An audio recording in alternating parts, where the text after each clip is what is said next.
ഇന്ന് വായിച്ച ഒരു വാക്യമാണ്, നമ്മൾ കൊടുക്കുന്നത് സ്വീകരിക്കാൻ കഴിയാത്ത, അതിന് കഴിവില്ലാത്ത മനുഷ്യർക്ക് നമ്മൾ എന്ത് കൊടുത്താലും അത് നമ്മളെ വല്ലാതെ ഡ്രെയിൻ ചെയ്തുകൊണ്ടേയിരിക്കും, വല്ലാതെ ക്ഷീണിപ്പിച്ചുകൊണ്ടേയിരിക്കും. അത് സൗഹൃദമാവട്ടെ, സമയമാവട്ടെ, സ്നേഹമാവട്ടെ, നമ്മുടെ അധ്വാനമാവട്ടെ, അതെപ്പോഴും മറ്റൊരാൾക്ക് നമ്മൾ നൽകുമ്പോൾ അവർക്ക് അത് സ്വീകരിക്കാൻ മാത്രം വലിപ്പമുണ്ടോ എന്ന് ചെക്ക് ചെയ്യേണ്ടതുണ്ട്.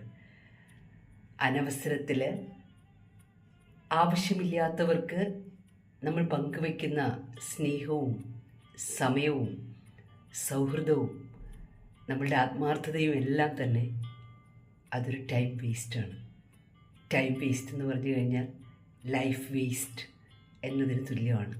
അത് നമ്മുടെ സൈക്കിക് എനർജിയെ വല്ലാതെ ഡ്രെയിൻ ചെയ്യും. നമ്മൾ ക്ഷീണിച്ചു കൊണ്ടേയിരിക്കും. നമ്മൾ എന്താണ് കൊടുക്കുന്നത്, അതിൻ്റെ വില എന്താണ്, അത് എത്രമാത്രം പ്രധാനപ്പെട്ടതാണ് എന്ന് മനസ്സിലാക്കാനുള്ള അവരുടെ കഴിവില്ലായ്മയാണ് ഒരു പ്രശ്നം. അങ്ങനെയുള്ളവർക്ക് വേണ്ടിയിട്ട് നമ്മുടേതായിട്ടുള്ള ഒന്നും ഇങ്ങനെ ദാനം ചെയ്ത് ക്ഷീണിക്കാൻ വേണ്ടി നിൽക്കരുത്. പകരം സ്നേഹം പങ്കുവയ്ക്കുമ്പോൾ, സമയം കൊടുക്കുമ്പോൾ, സൗഹൃദം ഷെയർ ചെയ്യുമ്പോൾ, നമ്മുടെ ബുദ്ധിയും ജീവിതാനുഭവങ്ങളും വെച്ചുകൊണ്ട് അത് ശരിയായി വിലമതിക്കാൻ സാധിക്കുന്നവരാണോ അവർ എന്ന് ഒന്ന് ചെക്ക് ചെയ്യേണ്ടതുണ്ട്. മനസ്സിലിരിക്കട്ടെ.